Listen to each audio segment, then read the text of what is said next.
हरि ओम। अखंडमंडलाकारं व्याप्तं येन चराचरं तत्पदं दर्शितं येन तस्मै श्रीगुरवे नमः।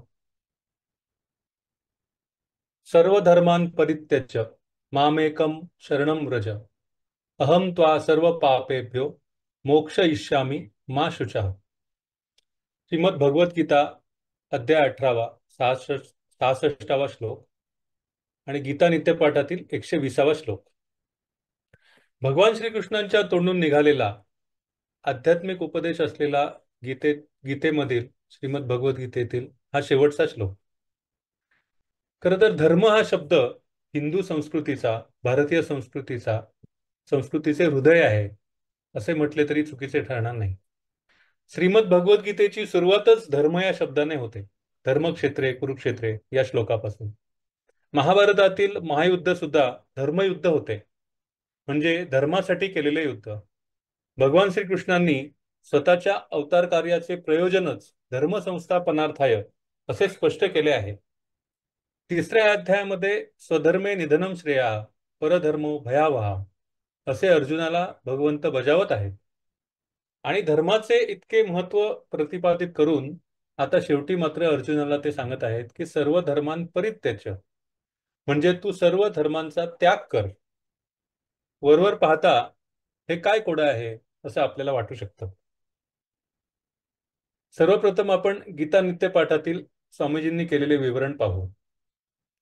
सर्व धर्मांचा अर्थात सर्व कर्मांच्या आश्रयांचा तसेच अज्ञानाचा त्याग करून केवळ एकट्या मज सच्चिदानंद घन परमात्म्यालाच शरण ये। मी तुला सर्व पापांपासून मुक्त करीन, तू काळजी करू नकोस। मनाच्या नादी लागून सांसारिक गोष्टींकडे भरकटण्याचा धर्म सोड। अहंकार, आसक्ती, द्वेष अशा अशा जाड दोरखंडांच्या गाठी पायी मारून मजेत चालण्याच्या प्रयत्नात थकून रडकुंडीला येण्याऐवजी हे सर्व स्वभाव धर्म सोड। त्यामागची देहोहम ही आसक्तीची गाठ सोडून माझ्याच खुशीत ये। मी तुला उचलून परमपदी नेईन। आजवर इतका जवळ असून आला नाहीस म्हणून शोक करू नकोस। श्लोकाच्या अंतरंगात जायच्या आधी श्लोकातील पदांचा सरळ अर्थ पाहू। सर्वात पहिलं म्हणजे धर्म। धर्म हा शब्द विभिन्न संदर्भांनुसार प्रयोगात आणला जातो। स्वामी चिन्मयानंदांनी यावर भाष्य करताना असे म्हटले आहे की हिंदू धर्मशास्त्रानुसार धर्म या शब्दाची सरळ आणि संक्षिप्त परिभाषा आहे अस्तित्वाचा नियम। एखाद्या वस्तूचा तो गुण ज्यामुळे त्या वस्तूचे वस्तुत्व सिद्ध होते, तो गुण त्या वस्तूचा धर्म असे म्हणता येईल। उदाहरणार्थ, उष्णतेमुळे अग्नीचे अस्तित्व सिद्ध होते, त्यामुळे अग्नीचा धर्म उष्णता हा आहे। शीतल अग्नीशी आपली अजून तशी गाठ पडायची आहे। मधुरता हा साखरेचा धर्म आहे। कडू साखर असे जर कोणी म्हणाला तर ते चुकीचे ठरेल। प्रत्येक वस्तूचे दोन धर्म असतात। पहिला म्हणजे मुख्य म्हणजे स्वाभाविक धर्म आणि दुसरा गौण म्हणजे कृत्रिम किंवा नैमित्तिक धर्म। गौण व नैमित्तिक धर्माचा त्याग करूनही वस्तूचे अस्तित्व अबाधित राहू शकते। उदाहरणार्थ, अग्नीच्या ज्वाळेचा आकार, तो आकार, अग्नीचा रंग या सर्व गोष्टी बदलू शकतात, पण दाहकता हा मुख्य धर्म आहे तो अग्नीचा, तो बदलू शकत नाही। अग्नीच्या ज्वाळेचा आकार, रंग हे त्याचे गौण नैमित्तिक धर्म आहेत, पण दाहकता हा मुख्य धर्म आहे जो बदलू शकत नाही। कुठल्याही पदार्थाचा मुख्य धर्मच त्याचा धर्म असतो। त्याप्रमाणे मनुष्याचा निश्चितपणे धर्म काय असा जर प्रश्न विचारला तर त्याचे उत्तर असे होईल की त्याची त्वचा, त्याचा रंग, विविध भावना, वृत्ती, विचार, त्याची बुद्धी, त्याची शक्ती, सद्गुण, दुर्गुण हे सर्वच तसे गौण धर्म आहे। मनुष्याचा वास्तविक धर्म आहे चैतन्य स्वरूप आत्मतत्व। हेच आत्मस्वरूप म्हणजेच आत्मा, सर्व उपाधींना चेतना प्रदान करणारा। आत्म्याशिवाय मनुष्याचे अस्तित्व सिद्ध होत नाही। त्यामुळेच माणसाचा वास्तविक धर्म हा आत्मतत्वच होय। परंतु जीवनातील विविध कर्तव्य, दान, परोपकार या सर्वाला मिळून धर्म या शब्दाचा प्रयोग केला जातो। पण आपण जेव्हा मुख्य धर्माची परिभाषा समजून घेतो तेव्हा आपल्याला या दोहोंमधील भेद लक्षात येतो। एकूणच सदाचार, साधना, पूजा अर्चा या सगळ्याला मिळून धर्म म्हणण्याची पद्धत आहे. याचे कारण मुख्य धर्माचा बोध करण्यामध्ये हे सहाय्यक ठरते म्हणून. म्हणूनच सर्व कायिक वाचिक मानसिक सत्कर्मांना धर्म असेच म्हटले आहे, जे आत्मसाक्षात्काराला सहाय्यक होते. सकळ धर्मा माझी धर्म स्वरूपी राहणे हा स्वधर्म, असं समर्थ दासबोधामध्ये म्हणतात. ध्यानकाली स्वरूपानुसंधान करण्याचा अभ्यास म्हणजेच स्वच्या अस्तित्वाच्या जाणीवेमध्ये राहण्याचा प्रयत्न करणे, आणि हा अभ्यास करताना इतर कर्मे त्याला अनुकूल अनुकूल करण्याचा अभ्यास म्हणजे कर्मयोग. ध्यान करत असताना आड काय येते, तर मनावरील वृत्ती. शरीर मन बुद्धी यांच्याशी मनुष्य तादात्म्य पाहून शरीराच्या मनाच्या बुद्धीच्या धर्मालाच जो धर्म समजतो त्याचा त्याग करून मलाच शरण जा असे भगवंत सांगत आहेत. इथे मला म्हणजे कोणाला, तर त्याचे उत्तर देताना ह्याच अध्यायात भगवंत स्पष्ट करतात, ईश्वर सर्वभूतानां हृद्देशेर्जुन तिष्ठती भ्रामयन सर्वभूतानी यंत्रारूढानी मायया. इथे माम एकम असं जोरकसपणे सांगितलं आहे, म्हणजे इथे कसलाही संदेह ठेवलेला नाही. माम एकम शरणम व्रज म्हणजे मला शरण ये. अर्जुनपण न घेता मी ऐसेचे पंडुसुता उठत असे ते तत्वता तयाचे रूप. स्वतःच्या व्यक्तिमत्वाला धरून त्रिगुणात्मक प्रकृतीमुळे मन जे रागद्वेषात्मक वृत्ती निर्माण करते त्यांच्याशी निगडीत न होता मी असे जे अंतर्यामी शुद्ध स्फुरण होत असते त्यालाच शरण जा. म्हणजे स्वतःचे वेगळेपण न ठेवता त्याच शुद्ध अस्तित्वाच्या जाणीवेमध्ये अवस्थित हो. तैसा मी एका वाचुनी काही मग भिन्ना भिन्न आन नाही. सोहम बोधे तयाच्या ठाई अनन्यू होय. पय आपुलेनी भेदे विण माझे जाणीजे जे एकपण तयाची नाव शरण मज येणे गा. सर्व धर्मां परित्यज्य झाल्यानंतर मग शरणम व्रज असा हा एकानंतर दुसरा क्रम किंवा क्रोनॉलॉजी नसून मामेकम शरणम व्रज हे करता करता सर्व धर्मांपरित्यज्यला बळ मिळत जाते. भगवान श्री रामकृष्ण एक गोष्ट सांगत, एकदा एका मोराला थोडीशी दारू पाजली. मग हेच दुसऱ्या दिवशी पण केले. तो बरोबर असं करता करता त्या मोराला कळलं की त्याच वेळेस त्या ठिकाणी गेलं की दारू मिळते. तो बरोबर ठरल्या वेळी तिथे यायला लागला आणि त्या मोराला इतकी चट लागली की बरोबर ती वेळ झाली की हे मोर महाशय तिथे हजर. हे उदाहरण थोडे जरी ग्राम्य असले तरी रामकृष्णांची पद्धत अशी होती की त्यांची अशी विलक्षण पद्धत होती समजावून सांगण्याची. त्यामुळे सर्व धर्मांपरित्यज्यमध्ये सर्व धर्मान असं म्हणताना सर्व मनोधर्मान हे अनुस्यूत आहे. आणि मनाचे व्यवहार जर का शांत करायचे असतील तर ते केवळ बळाने होणार नाहीत. इथे शरणागतीचे भावनिक अंग सुद्धा येते. मी ध्यानाला बसतो आहे आणि मनाचे सर्व व्यवहार बंद करून शरण जाईन असा निश्चय आणि करून पूर्ण एकाग्रता साधणारा साधक हा अगदीच विरळा, अगदी अपवादच म्हटला तरी चालेल. पण आपल्या सर्वांसाठी मनोमन सद्गुरुचरणी प्रार्थना करून स्वचे अनुसंधान करण्याची ध्यान प्रक्रिया आचरणे हाच मुख्य मार्ग. मनाला ध्यानाची म्हणजे अस्तित्वाची जाणीव धरून ठेवण्याची, विचारहीन अवस्थेतील विश्रांती अनुभवण्याची एकदा का गोडी किंवा चट लागली की मग ते त्याच अनुभवाला लाचावते.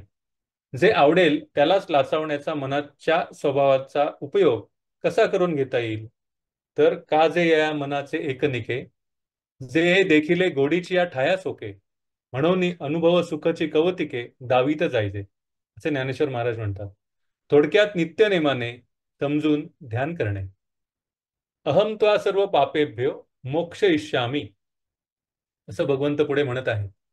भगवंतांनी उघड उघड आश्वासन दिले आहे की तू मला शरण आलास की मी तुला सर्व पापांपासून मुक्त करून मोक्षपदाला म्हणजेच परमपदाला नेईन. या भगवंतांच्या आश्वासनाला अनेक अंग आहेत. त्यातलं पहिलं असं की मोक्षपदाला पूर्ण शरणागतीशिवाय पोहोचता येणार नाही.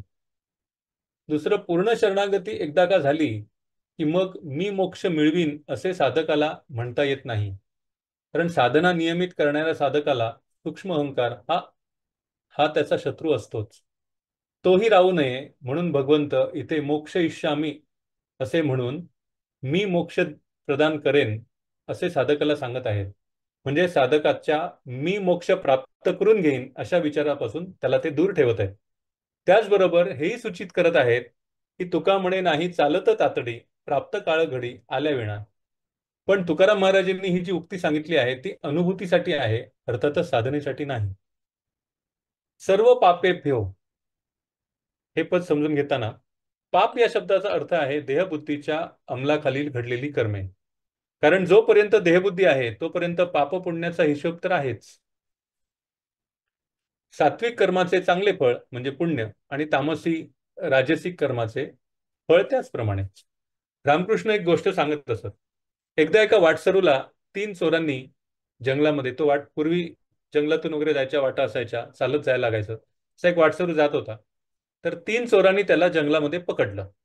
त्यातला पहिला चोर म्हणाला की याला ना आपण ठारच मारू आणि याच्याकडची सगळी संपत्ती आपण हडप करू. दुसरा म्हणाला अरे मारायला नको, पण असं करू याला बांधून घालू आणि याची संपत्ती आपण हडप करू. तिसरा होता तो दयाळू होता. तो म्हणाला अरे हा बिचारा चांगला माणूस दिसतोय, याला आपण मारायला नको आणि याची संपत्ती पण घ्यायला नको, मी याला सोडून येतो कसा. असं म्हणून तो तिसरा जो चोर होता तो त्या वाटसरूला घेऊन त्या गावाच्या वेशीपर्यंत गेला आणि म्हणला आता तू जा. त्या चोराचं विशाल हृदय पाहून, त्याचा स्वभाव बघून तो जो माणूस होता त्याला खूपच विशेष वाटलं आणि त्याला त्या चोराबद्दल उलट प्रेम वाटू लागला. आणि तो त्या चोराला म्हणाला अरे तू कसा काय चोर झालास, चल तू माझ्या बरोबर माझ्या घरी आणि तू माझ्यासोबत राहा. त्यावर तो चोर म्हणाला की अरे किती जरी चांगला असलो, कसाही असलो, तरी मी शेवटी चोरच, मी गावाच्या वेशीच्या आत येऊ शकत नाही. यावर ज्ञानेश्वर महाराज म्हणतात पुण्यात्मके पापे स्वर्गा जायचे, पापात्मके पापे नरका जायचे, माते पावी जेते शुद्ध पुण्य. इथे पाप या शब्दाची प्रमाण व्याख्याच ज्ञानेश्वर महाराज करून टाकतात. पाप म्हणजे टिपिकल वाईट मार्गाने जाणे, परपीडा करणे वगैरे इथे अभिप्रेत तसंही नाहीच आहे. पण कुठलीही सूक्ष्म वासना ठेवून केलेले कर्म, म्हणजे थोडक्यात मी केले अशी भावना जोपर्यंत आहे तोपर्यंत ते पापच. पण मग इतके पाप आपल्या हातून नित्य घडत असेल तर मग त्याच चिंतेने साधक ग्रस्त होईल. मग ही व्यग्रताच त्याला अडथळा ठरेल त्याच्या साधनेमध्ये. तर साधनेमध्ये जसं जशी प्रगती होत जाते तसतशी सूक्ष्म वृत्ती सुद्धा साधकाला त्रासदायक वाटतात. या मानसिक पिढेपासून भगवंत साधकाला मुक्त करण्यासाठी आश्वासन तर देतातच की मी तुला पापापासून मुक्त करेन, पण मा शुचः म्हणजे चिंता करू नकोस असे सांगून साधकाच्या मनाला शांत करत आहेत, दिलासा देत आहेत, गोंजारत आहेत. अशा प्रकारे प्रत्यक्ष सर्वशक्तिमान अशा भगवंतांकडून आश्वासन मिळालेला आणि काळजी करू नकोस असे आत्मविश्वास वर्धक शब्द ऐकलेला तो साधक आपल्या साधनेमध्ये वेगाने प्रगती करत मोक्षाला प्राप्त होण्याचा शास्त्रशुद्ध मार्ग भगवंत प्रशस्त करत आहेत. या श्लोकावर अजून चिंतन करताना असं जाणवलं की या श्लोकामध्ये अनुक्रम म्हणजेच ग्रेडेशन तसेच गंतव्यस्थान असे दोन्ही दर्शविलेले आहे. स्वामीजींनी जी 2 महावाक्य आपल्याला दिली ती या श्लोकात प्रतिध्वनित होतात. सर्व धर्मान परित्यज्य म्हणजे स्वामी नेहमी सांगत की सोडून दे, आणि मामेकम शरणम रज म्हणजे गो टू सेल्फ, असा हा गीतेचा उपसंहार या श्लोकामध्ये होतो. या श्लोकावर भाष्य करताना ज्ञानेश्वर महाराजांनी समस्त गीतेचा आढावा घेतलेला आहे, हे विशेष आहे. आणि कुठल्या अध्यायामध्ये काय काय आलेले आहे हे माऊली मांडत आहे. तसेच अजून एक विशेष म्हणजे ज्ञानेश्वर महाराजांनी गीतेची महती सांगताना असं म्हटलंय की गीतेची महती ही वेदांपेक्षाही जास्त आहे. तरी जयाच्या निश्वासी जन्म झाले वेदराशी, तो सत्य प्रतिज्ञ पैजेसी बोलीला स्वमुखे. प्रत्यक्ष वेद ज्याच्या निश्वासातून निर्माण झाले त्या सत्य संकल्प भगवंतांनी प्रत्यक्ष आपल्या मुखातून गीताशास्त्र प्रकट केले. ज्ञानेश्वर महाराजांची एकापेक्षा एक अशा प्रसिद्ध ओव्यांची मालिकाच या श्लोकामध्ये आलेली आहे, जी एक पर्वणीच आहे. त्यातले मी 2च ओव्या इथे देतो. म्हणून वेदाची सुसेव्यता ते हे मूर्त जाण श्री गीता, श्रीकृष्णे पंडुसुता उपदेशिली, परिवत्साचे नि ओरसे दुबते होय घरोद्देशे झाले पांडवाचे नि मिशे जगदुद्धरण. अशा प्रकारे प्रत्यक्ष भगवंतांनी आपल्या सर्वांसाठी हे गीताशास्त्र उपदेशिले आणि स्पष्ट शब्दात आश्वासनही दिले. इतकेच नव्हे तर सद्गुरूंच्या रूपाने तोच भगवंत पुन्हा पुन्हा अवतार घेऊन पुन्हा पुन्हा नवनवीन शब्दांमध्ये आश्वासित करत असतो. आपल्या स्वामीजींनी आपल्या सर्वांसाठी गीताशास्त्राचे अंतरंग प्रकाशित केलेलेच आहे. स्वामींनी त्यांच्या आवाजात प्रत्यक्ष सर्वांना आश्वासन दिलेच आहे की जसे जसे तुम्ही स्वच्या जवळ जाल तसे तसे तुम्हाला तिथे माझे अस्तित्व जाणवेल. प्रामाणिकपणे साधना करणाऱ्या शिष्याला सद्गुरूंचे आश्वासन आहेच आणि नित्य सहवास सुद्धा. हरिओम तत्सत. हा स्वाध्याय मी स्वामीजींच्याच चरणी अर्पण करतो. हरिओम.